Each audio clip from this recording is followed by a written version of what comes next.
Bom dia a todos novamente. Vimos agora o que o Doug e o Horácio compartilharam, as mudanças que estão por vir, Pillar 2. Nós já vivemos aqui, oficialmente, a partir de 2024, as novas regras de preço de transferência no Brasil, mais alinhadas, né, com os padrões globais, em alinhamento com a OCDE. E eu sempre gosto de fazer uma retrospectiva do que a gente viu durante o ano passado, né? Vocês devem ter acompanhado também a edição da medida provisória no finalzinho, no apagar das luzes de 2022. Tivemos depois as várias emendas, né, cujo deadline era início de fevereiro, então muito movimento, né, muita discussão, né, interpretação, leitura, né, trabalhos em grupo, com associações, né? E aí tivemos então a publicação da lei 14596 em junho do ano passado.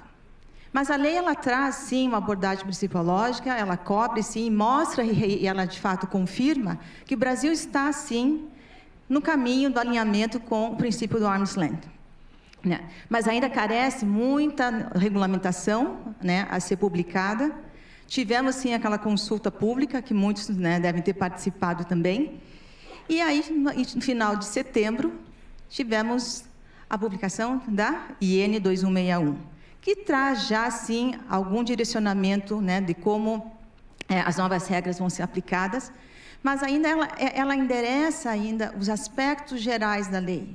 Então, precisa ainda, né, que a Receita Federal trabalhe ainda em muitos normativos, né, que estão por vir, sobre temas específicos, né, como temos, por exemplo, transações financeiras, né, reestruturações, né, de negócio, intangíveis, commodities, tem vários temas ainda que estão por vir. Então, com isso, tivemos a publicação da IN, finalzinho de setembro, e aí com isso, que ela trouxe, inclusive, estendeu o prazo para aquelas empresas que queriam, então, que tinham interesse em fazer a adoção inicial ainda para 2023, cujo prazo foi em 31 de dezembro do ano passado. E com isso, viramos o ano 2024, regras novas são mandatórias, né? Então, não tem mais opção, isso é a nossa nova realidade. E o que se espera agora é que nos próximos meses, né, e Marcelo, temos abril, né, Romero, a última novidade, acho que a última posição que temos, que abril deva sair a IN sobre commodities, né, e aí no decorrer do ano ainda devam sair mais outras abordando os temas mais específicos, tá? Essa, então, foi a retrospectiva que a gente viveu no ano passado. Algumas empresas fizeram, de fato, a adoção inicial, algumas ainda estão analisando, né, analisando o impacto, porque agora, 2024, já é a nova realidade da nova legislação. Mas, o que nós temos ainda? Temos uma lei, temos uma IN, né, e temos os princípios, né, os guidelines da OCDE, que podem ser também usados, né, conforme prevê a nossa legislação. E com base nisso, no que na IN e na lei que foram publicados, eu acho que sempre é bom fazer um exercício de alguns aspectos que já estão criando discussões, criando, né, o que nós chamamos de temas cinzentos, os gray areas, né, que a gente já vê na realidade, né, das empresas, né, que, por exemplo, a nova legislação introduziu novas metodologias do que nós estávamos acostumados na lei anterior. Então, além do PIC, do PRL e do custo mais lucro, nós temos aí novas metodologias, né? Temos a margem líquida da transação, temos a divisão do lucro e também temos outros métodos que podem ser utilizados, desde que a metodologia alternativa desses métodos, né, resultem em situações, né, tragam resultados consistentes com o que seriam adotados em operações entre partes não relacionadas. Mas, assim, como selecionar? O artigo 34 da IN, por exemplo, traz que considera-se o método mais apropriado aquele que forneça a determinação mais confiável dos termos e das condições que seriam estabelecidos entre partes não relacionadas em uma transação comparável. Então, ou seja, requer aí uma análise muito mais dos detalhes, né, das condições, dos termos da transação comparável, para que se de fato possa se identificar o que seria a metodologia mais adequada, né, mais apropriada. Adicionalmente, a IN traz também, ela tem uma indicação de que para, por exemplo, operações com commodities, desde que a gente tenha, né, dados, informações confiáveis, o PIC seria mais apropriado. Mas será que seria o mais apropriado? Será que essa metodologia do PIC seria, né, o método mais apropriado? Será que o PIC, de forma remunera, né, de forma mais adequada, considerando as funções, os ativos e os riscos, né? E, ademais, qual PIC considerar, né? Porque agora a análise é muito mais envolvendo a transação, as condições, né, as circunstâncias, os fatos né, da transação controlada. E não mais exatamente o PIC que se considerava na legislação anterior. Então, são aspectos que começam a provocar mais discussões para justamente saber como implementar essas novas regras. Ademais, temos também commodities, né? Temos empresas aqui representadas que atuam nesse setor, né? Como, de fato, a aplicação do PIC, ela vai também ter as nuances né, da aplicação que vão depender do tipo do segmento, né? Então, elas podem, de fato, ter essa variação a depender do segmento. O registro de commodities que foi publicado, né, já estava previsto na IN, e que o ato declaratório publicado em dezembro, ela estabeleceu o layout. Muitas dúvidas ainda sobre o que reportar, vis-à-vis o que tem que ser também apresentado na ICF. Data do contrato, data do embarque, são questões aí que, de fato, essas operações com commodities, de fato, vão ter que ser debatidas, né? Ademais, temos também o quê? Operações com intangíveis, né? Como se sabe, essa foi um dos pontos que se alterou face à legislação anterior, né, que tínhamos aquelas regras mais antigas que determinavam, de fato, um limite, quase nos percentuais, e agora, operações com intangíveis, ela vem para o escopo de preço de transferência, né? E como o Horácio falou, DEMP, como melhor fazer enquadrar as atividades que o Brasil desempenha aqui, segundo a metodologia DEMP, né? Como, de fato, ocorre a gestão do risco, né? Quem tem a gerência das pesquisas, então, muito mais no tocante àquelas empresas que têm, de fato, operações de pesquisa e desenvolvimento, né? Ou então desenvolvimento de intangíveis aqui no Brasil. E temos também a parte de reorganização de negócios. Então, quem tem qualquer alteração, transferência de intangíveis, por exemplo, né, tem que ser também avaliado à luz da nova legislação. Por exemplo, temos um artigo na instrução normativa que prevê que, mesmo para aquelas empresas que não tenham feito a opção pela adoção inicial, quando elas têm que reportar operações, transferências intangíveis que tenham ocorrido em 2022. Né? Então, como isso impacta aquelas empresas que, eventualmente, tenham feito transferências de ativos durante o ano de 2023? Então, tudo isso a gente tem que avaliar o potencial impacto que isso pode trazer, e é uma área que ainda não está devidamente regulamentada, né? E, por fim, e aqui são apenas alguns dos casos que a gente já se debruçou no decorrer da análise, da legislação, da aplicação e discussões, também operações financeiras, né, que ainda não tem ainda uma regulamentação específica, mas nós já temos contratos que foram firmados, né, na vigência da lei anterior e que agora estão sujeitos à nova legislação de regra de preço de transferência. Então, isso por isso que as outras normativas que estão por vir, ainda no decorrer do ano, de fato, devem trazer, esperamos aí, essa orientação muito mais específica, né, com relação, e esclarecer um pouco desses pontos cinzentos que já vêm vindo à tona na análise da legislação que temos. Marcelo, você quer interessar os próximos? Obrigado, Michela. Bom dia a todos. Deixa eu pegar o clique com você. Bom dia a todos, meu nome é Marcelo Vieira, eu sou sócio aqui da PwC na prática de preço de transferência de International Tax e eu sou co-líder de Tax Policy para o Brasil, junto com o Romero Tavares, que é o meu sócio de líder da prática de Tax Policy também. A Michela falou sobre as áreas cinzentas, né, e eu venho trazer um pouco dos desafios da aplicação dessa nova regra de preço de transferência, alguns desafios práticos, né? Porque se eu for trazer todos os desafios, a gente ia ficar a manhã inteira aqui falando nesse painel, não ia dar chance de vocês escutarem os demais colegas. E um primeiro desafio que eu trago, eu tentei trazer uma abordagem um pouco prática para vocês que estão operando e implementando, né, junto com as consultorias, com os departamentos internos de tributário, questões práticas como a análise de comparabilidade. Né? Como todo mundo, isso é novo, não existia antigamente. Né? A nossa análise de comparabilidade era pegar a nota fiscal do PIC e comparar os preços, aplicar 90% e fazer o cálculo de preço de transferência. Agora, a gente tem, para os 4 métodos, né? PRL, MCL, MLT, principalmente o MLT, que para mim é difícil falar MLT, né? O TNMM, e a divisão de lucros, a gente tem, a IN fala que você tem que fazer a análise de comparabilidade desses métodos. E da onde vem essa análise de comparabilidade? Do famoso benchmarking, né? A nova palavra que virou moda aqui no âmbito tributário para quem trabalha com o TP. E o que fala a regra, né, dos comparáveis, a regra brasileira dos comparáveis?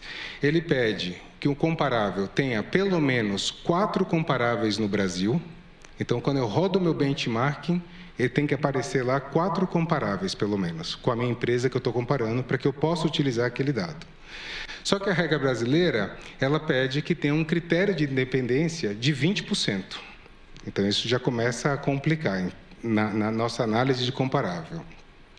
Se você não conseguiu os comparáveis com o critério de independência de 20%, a nossa regra também permite que você aumente esse comparável para um 25%, para melhorar a comparabilidade e melhorar a formatação aqui. Também é requerido o quê? Que os comparáveis, né, preferencialmente, sejam do mercado geográfico em que as partes estão sendo comparadas, e que diferenças, né, significativas elas sejam apontadas para esses mercados. Então, essa é a nossa regra de comparabilidade, alinhada, de certa forma, com a OECD, e faz sentido quando a gente olha isso aqui no papel. Agora, vamos para a prática. Coloquei esses 2 quadrinhos aqui. Basicamente, rodamos esse benchmark essa semana, né, para ficar algo bem atual, e eu escolhi um benchmarking de um Limited Risk Distribution, né, que é o que a gente mais faz, né, os distribuidores, e um Contract Manufacturing para Fast Moving Consumer Goods. Basicamente, o que é bem comum aqui no Brasil, que a gente está analisando, eu olho um Contract Manufacturing, a empresa, né, que está situada aqui no Brasil, produzindo consumer goods rápido, né, de rápidos consumos, alimentos, eventualmente tabaco, até medicamentos over the counter. E olha que interessante aqui esses dados, né? Vou ficar só no segundo para não ser repetitivo. A gente rodou o benchmark e saíram 1.194 comparáveis. Excelente, né? Só preciso de 4. Aí eu coloco o filtro que eu quero ver quantos desses 1.194 estão no Brasil, porque a IN pede que eu olhe primeiramente para o meu mercado geográfico. 35, excelente, eu só preciso de 4. Aí eu aplico as regras e aplico os filtros de independência e excluo aquelas empresas que tiveram prejuízos e aquelas empresas que não são operais. Quantas empresas restaram no meu benchmarking? 0. E aí, como é que eu faço a minha análise de comparabilidade? Então, a primeira pergunta que eu recebo do cliente é agora, né? Eu faço o quê? Vamos expandir. E vamos expandir para onde? Né? Para que mercado? Eu vou aplicar, os 25% não deu, vou pegar a minha análise de comparabilidade e vou comparar com os Estados Unidos. E por que os Estados Unidos e não a Europa? E por que não um benchmarking da Ásia? E por que não um benchmark global? Vamos colocar todo mundo aqui, fazer uma sopa e chegar numa média, porque a média é sempre bom para todo mundo. Não é. Né? Essas análises elas são feitas caso a caso.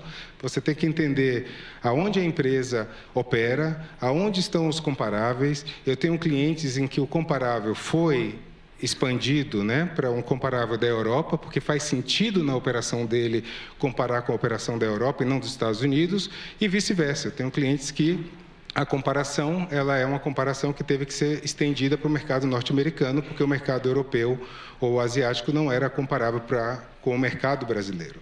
Então, esse é o primeiro desafio quando a gente está no dia a dia, na prática, colocando pela primeira vez. Eu tenho uma discussão, né, quando a gente fala, e o Romero vai falar também na apresentação dele, o Brasil é uma grande economia, mas ainda é uma economia fechada. E muita gente critica, Marcelo, né, mas não é fechado. E eu discutindo com o Romero, ele falando, não é fechada sim, né? Por que é fechada? Olha o valor, né, o total de importação que a gente tem sobre o total do PIB. Né? A gente tem uma economia realmente fechada. Não precisa ser a Coreia do Norte para ser uma economia fechada. Né? E isso é demonstrado por essa falta de informação e a falta de comparabilidade. Né? As coisas são produzidas aqui, consumidas aqui, a parte importada ainda não é tão relevante. Então, esse é um primeiro desafio diário. E o segundo desafio, passando, e de certa forma está linkado com isso, é o ajuste de risco país. E esse eu tenho um pouco mais de receio, né, do ajuste de risco país, quando eu estou olhando e navegando também com muitos dos nossos clientes. O que é o ajuste de risco país? Né? Em linhas gerais, você está comparando algo e você não tem uma comparabilidade. Acabamos de ver que não tinha nenhuma empresa naquele set que eu acabei de colocar. Então, eu estou comparando a minha empresa brasileira com uma empresa que está nos Estados Unidos. Ah, então eles estão em 2 mercados, vamos aplicar o risco país. Não. Né? Não aplica o risco país. Porque não é uma coisa automática. A gente vai ter que fazer uma análise, como tudo de TP agora, tudo requer uma análise. Então, na falta desse comparável, que a IN prescreve, você vai ter que fazer essa análise de risco país, a gente vai falar, não tem um comparável doméstico, ok. Existe diferença de mercado? Eu posso ter uma empresa aqui no Brasil que está operando e que não existe nenhuma diferença de mercado em relação ao mercado norte-americano, é a prática e é preços e a condições, ou o mercado europeu. O risco país não deveria ser aplicado, necessariamente, automaticamente. Eu tenho que determinar as diferenças que afetam o preço e as margens, e justificar isso. E isso passa a ser mais um elemento de justificativa e mais um elemento que vai ser desafiado durante o processo de fiscalização. E tudo isso, no final das contas, é um caso a caso. A IN, ela tem eu morei 8 anos, né, nos Estados Unidos, e o Código de Imposto de Renda dos Estados Unidos, né, basicamente, são 2 volumes de Código 1 e 8 ou 10 volumes de regulamentação. O nosso RIR aqui eram 2 volumes, 1 e 2, né? Lá são 12, porque a regulamentação é muito rica nos Estados Unidos. O Brasil, ele teve eu tenho que dar o reconhecimento para a Receita Federal, porque ela aceitou, isso veio de nós, contribuintes, das associações que nós participamos, e ela colocou exemplos, como ela colocou no anexo 2, o exemplo do risco país. Ótimo. Só que olha que interessante, né? Aqui eu trouxe outras fórmulas, né? Tem a fórmula do Butner, que basicamente ele pega o Long Term Government Bonds Yields e aplica sobre os Operating Assets para ajustar o lucro operacional. Essa é uma fórmula utilizada. Tem outras fórmulas que usam o average, né? A média do custo de capital, da parte testada e dos comparáveis. Você acha um valor e você ajusta o seu lucro operacional para fim do lucro país, do ajuste país. Vai trazer um resultado diferente da primeira. O Brasil, o que ele fez na instrução normativa, e eu tenho que dar o reconhecimento para a Receita Federal? Ela colocou uma fórmula que ajuda muito nessa interpretação. Né? O prêmio de risco país da parte testada, menos o prêmio do risco país do país comparável. Então, eu vou pegar o Brasil, o risco país do Brasil, menos o risco país dos Estados Unidos, e aplicar isso sobre o capital empregado. E o capital empregado são os ativos fixos operacionais somados ao capital de giro. Quem leu o anexo 2 vê que a fórmula é fácil de calcular, está bem explicada. A Receita Federal teve o cuidado de falar, apliquem esse risco país quando necessário, então eles usaram, de uma certa forma, a linguagem adequada, mas assim, a primeira pergunta que vem, e a gente veio testar, né, a fórmula da Receita, claro, aqui na PwC, a gente colocou qual é o risco país que eles usaram. Eles usaram o do Mandaram. Outros países utilizam o EMBI, né, que é o Emerging Markets Bond Index. Se você usa o MBI do JP Morgan, na mesma fórmula da Receita, e o do Mandaram, em alguns casos dá uma diferença de 0,5%. Isso pode mudar o seu interquartile. Isso pode mudar você estar no low ou fora do range. Então, a Receita também não avisou qual é o risco país que você tem que usar. Então, começam as regras em branco, né? A gente sabe que é o do Mandaram, a gente acha que é o do Mandaram, porque a gente testou para chegar no mesmo resultado para entender a lógica da Receita. Então, a mensagem aqui, não apliquem indistintamente o risco país só porque não houve o comparável. Tem que ser feita uma análise. O Romero fez esses dias um podcast brilhante, eu comentei no meu LinkedIn sobre esse assunto de risco país, porque é um assunto discutido no Pillar 1. Existe essa tendência, né, de você colocar um risco país para tentar eliminar essas diferenças de mercados, mas não deve ser automático, deve ser caso a caso, e o nosso receio é que a Receita Federal pegue e aplique indistintamente em cima do seu benchmark, né? Reembolso e prestação de serviço de R&D. Um tema fácil, né? Não era para ter problema nesse tema, né? E vem uma nova regra, muda toda a análise de novo. O Doug falou aqui sobre a questão, acabou de falar sobre a questão do R&D, como ele impacta o Pillar 2, só que aqui a gente tem uma questão que eu tenho enfrentado com muitos clientes, e a gente tem o nosso posicionamento PwC, com risco, sem risco, não existe nada sem risco, né, no Brasil, mas basicamente o que está claro na IN? Serviço de R&D não é serviço de baixo valor agregado. Você não pode utilizar o Safe Harbor de 5%. Pode ser que você faça um benchmarking e venha a 5%? Pode.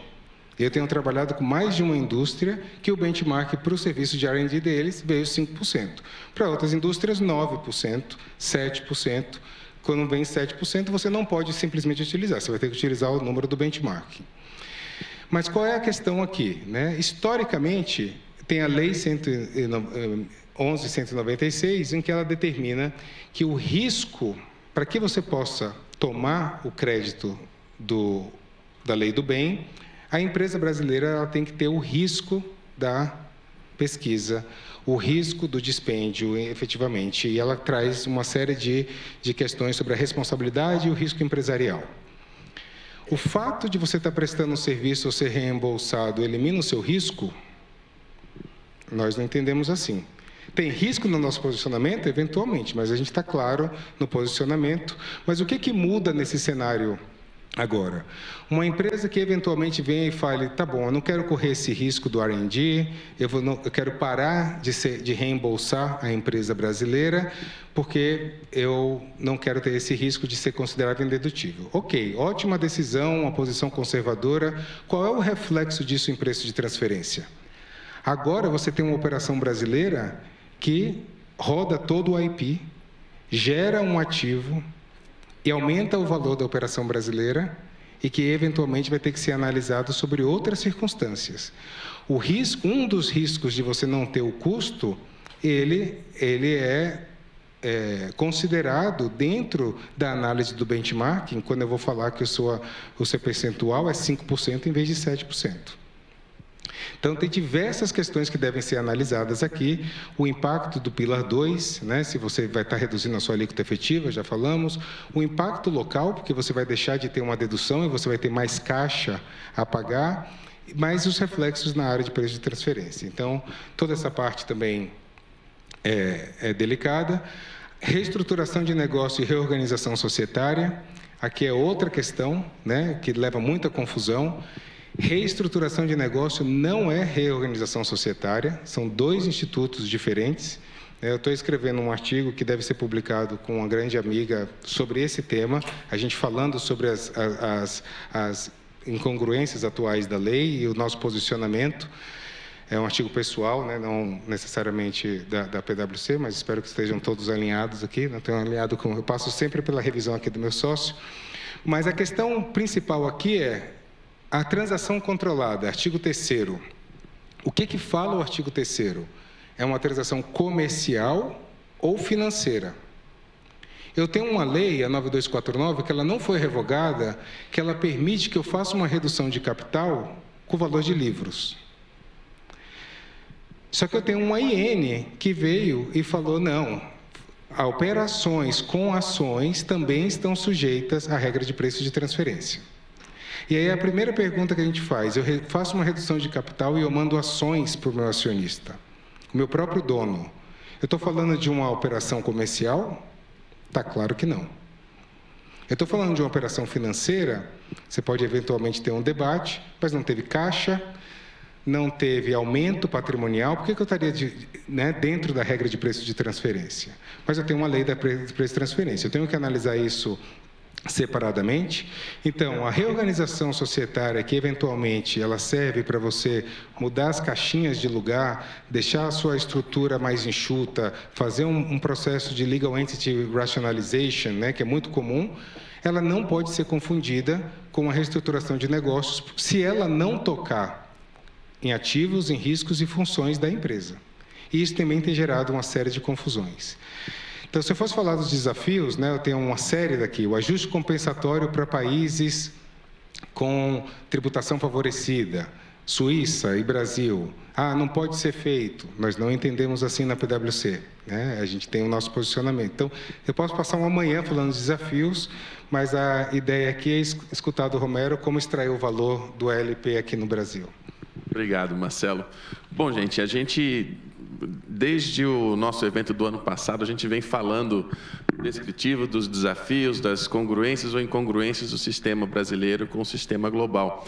E a gente ouviu aqui da Michela e do Marcelo alguns exemplos do que a gente imaginava aconteceria. Ou seja, algumas das características mais comuns e marcantes da sistemática das diretrizes é justamente a subjetividade, a incerteza ou ambiguidade de alguns termos, que internacionalmente se resolve através de mecanismos de, vamos dizer assim, de resolução de controvérsias ou de se evitar controvérsias. Ou seja, quando a gente tem práticas de negociação, transação com o fisco, sem multas, quando a gente, através da transparência, tem programas de cumprimento cooperativo. Então, são todos os mecanismos que complementam essa ambiguidade, essas zonas cinzentas, esses desafios, e reduzem risco de autuação, reduzem penalidades e, eventualmente, até evitam litígios. Quando eles acontecem, como o Horácio falou muito bem, são os mais relevantes. Mas, no Brasil, nós não temos essas outras ferramentas na nossa caixa. Por isso, a gente entende que, para a gente administrar esse novo sistema, e a gente vai falar mais à frente sobre essa intersecção um pouco melhor do Pillar 2 com o Transfer Pricing, mas aqui focando ainda no Arm's Length, para a gente administrar esse sistema, a gente tem que ter dois focos no Brasil. A gente tem que analisar e planejar um pouco mais antes. Lá fora é um pouco mais costumeiro na prática de preço de transferência que uma boa narrativa, uma boa qualificação da documentação tende a ser uma verdade que te liberta, tende a ser uma truth que shall set you free. No Brasil não vai ser o caso. A gente não pode confiar na qualificação da narrativa e na qualificação dos fatos para resolver os desafios durante a fiscalização.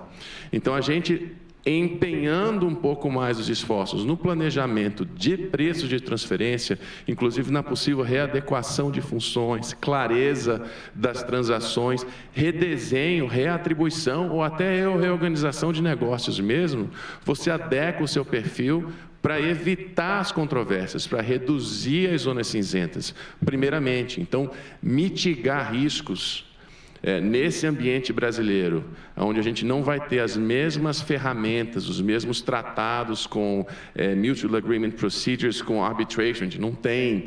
Então, sem ter as mesmas ferramentas, é absolutamente crítico para extrair valor desse novo sistema, a gente ser proativo enquanto função fiscal na mitigação desses riscos, inclusive através de redesenho de funções e atividades, etc. Obviamente, o outro lado dessa moeda é que a gente tem um sistema brasileiro onde as regras de preço de transferência estão agora alinhadas com as práticas OCDE, mas onde a gente ainda tem a economia fechada não só para fins de importação de bens, mas de serviços, de tecnologia. As nossas remessas são super tributadas. Então, na medida em que a gente avalie as nossas cadeias de valor, avalie os nossos modelos operacionais de negócio, a gente tem que levar em consideração que o Brasil ainda é o Brasil. Então, eu resolver o problema de preços de transferência sem resolver carga aduaneira e carga de remessas, eu não resolvi o Brasil. Então, esse equilíbrio entre a análise de preços de transferência, o planejamento em preços de transferência, a adequação dos desenhos operacionais e cadeias de valor ao sistema tributário brasileiro, que é um moving target, né? Temos as reformas aí em curso, mas a tendência é que a gente continue supertributando remessas. Então, esse equilíbrio entre a adequação de um perfil funcional, aonde pode haver menor risco de contencioso em transfer pricing, combinado com o gerenciamento da tributação de remessas ou aduaneira, esse é o segredo brasileiro. A gente entende que isso é o que faz com que o exercício de preço de transferência no Brasil seja talvez que está mais estratégico do que em outras jurisdições. A responsabilidade e os impactos aqui são maiores. A gente, de novo, vou resgatar alguns dos diagramas que no ano passado a gente lançou, porque eles continuam valendo. O Marcelo fez referência a isso aqui. A gente tem muitas multinacionais estrangeiras que operam no Brasil com perfis funcionais que nós consideramos, qualificamos como relativamente simples, comparativamente simples. Temos operação de distribuição com risco limitado. Temos uma manufatura que não produz, não gera, não desenvolve intangíveis. Então, se eu tenho operações de manufatura sem essa característica empresarial, sem essa característica de assunção de risco de desenvolvimento, etc., eu tenho a possibilidade de encontrar mais comparáveis. Se não no Brasil, lá fora. Volta para os desafios de comparabilidade que o Marcelo falou, mas é uma situação mais simples do que quando eu tenho no Brasil intangíveis, do que quando eu tenho no Brasil a assunção de riscos ou funções de tal robustez que requeiram uma comparabilidade mais difícil do que aquelas que são mais repetitivas, mais terceirizáveis. Então, o que é que a gente tem rotineiramente?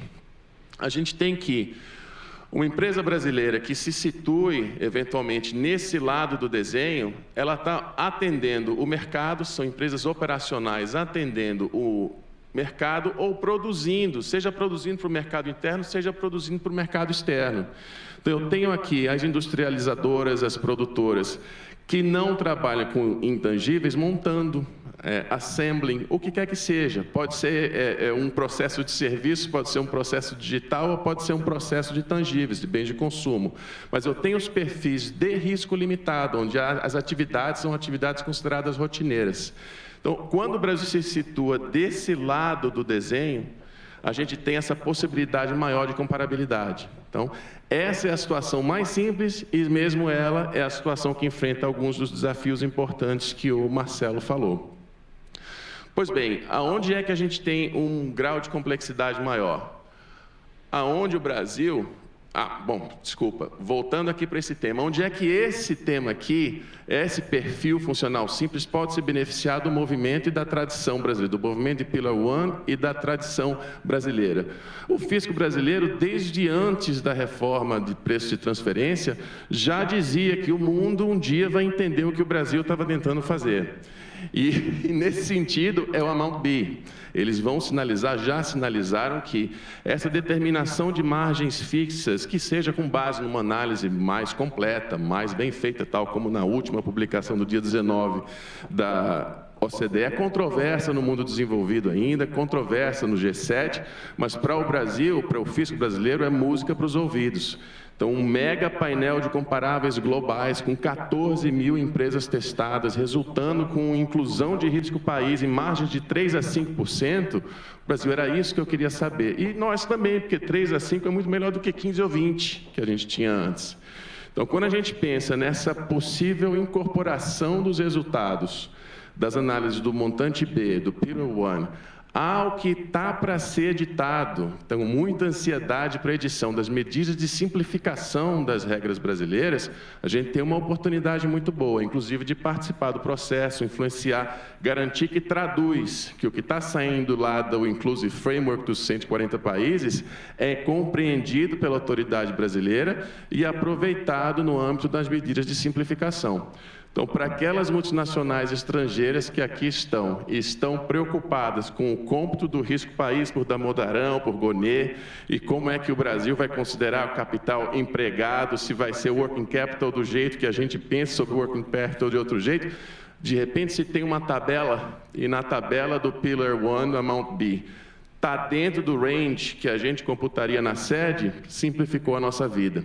Então, tem uma expectativa grande, sim, que no Amount B do Pillar One e com a ânsia da autoridade brasileira de resgatar os safe harbors, ainda que o ambiente OCDS não seja tão bem-vindo, pode ser uma ótima saída para um volume muito grande de transações, um volume muito grande de empresas que têm, como eu falei, um perfil funcional comparativamente simples.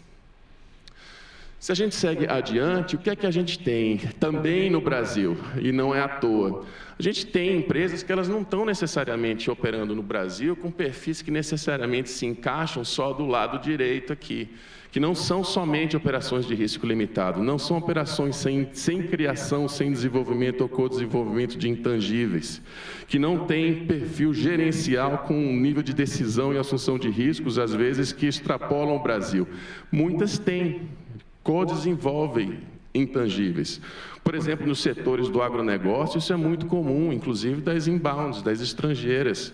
A gente tem outros setores, tantos também, por várias características, que o papel de gestão de riscos da administração local, às vezes, é muito maior do que se esperaria em outro país mercado. Então, nessas situações, o Brasil não enquadra necessariamente nesse lado direito. Então, se o Brasil não enquadra no lado direito dos contract manufacturers, dos limited risk distributors, como fazer o Brasil entrar no coração da operação, aonde a gente trata não do lucro residual, mas não do lucro rotineiro, mas do lucro residual? Ou seja, é aí que vai realmente estar, e é no mundo inteiro, está o maior grau de complexidade que a gente encontra na matéria de preços de transferência. E é onde, mais uma vez, lá fora, muitas vezes você resolve através de quê? Da negociação de um acordo de precificação bilateral, multilateral. Você coloca os fiscos para conversar, vamos entender os fatos aqui, tentar entender onde é que o lucro deve aterrissar. A gente não vai ter esses mecanismos com essa fluidez. Claro, a gente já está trabalhando em APA, estamos preparando bilaterais, inclusive, mas o volume de demanda que vai haver sobre o fisco brasileiro, que nem MAP responde. A gente viu no gráfico do Horácio, centenas de MAPs endereçando casos de TP mundo afora. No Brasil, a gente recebe 7, 8, 10 por ano e não responde o fisco. E o time é diminuto, vai continuar a ser por um bom tempo. Então, não dá para a gente confiar que esses mecanismos vão resolver essa questão, por mais que a gente trabalhe com eles também. Muito mais viável é a gente estruturar, a gente preparar estruturas onde se conviva com digamos, esse co-desenvolvimento, com essa contribuição compartilhada de custos, talvez até com a copropriedade de intangíveis, delimitando ao mercado brasileiro o que corresponde ao mercado brasileiro, ou seja, uma forma de conter os riscos e evitar uma supervalorização das atividades de gestão ou dos ativos eventualmente desenvolvidos por aqui. Ou seja, você se antecipa à interpretação exacerbada que a fiscalização poderia ter e você se voluntaria a enquadrar as suas operações, talvez até dentro de um método de profit split, por que não? Mas antes você fazer isso proativamente, controlando a narrativa, do que você tentar representar um TNMM e ser desqualificado numa fiscalização como co-desenvolvedor para entrar num profit split. Então, é um ambiente, como eu falei, de alto risco, de alta complexidade, mas é a famosa situação do avestruz. Não dá para enfiar a cabeça na terra e tentar sair de cena com um TNMM, quando a gente tem fatos e circunstâncias complexos. Marcelo e eu tivemos essa discussão, inclusive, com a empresa alemã recentemente e com uma outra empresa americana, onde o cliente ficou surpreso e ficou, ao mesmo tempo, zangado ao descobrir o quanto de atividades de inovação aconteciam no Brasil.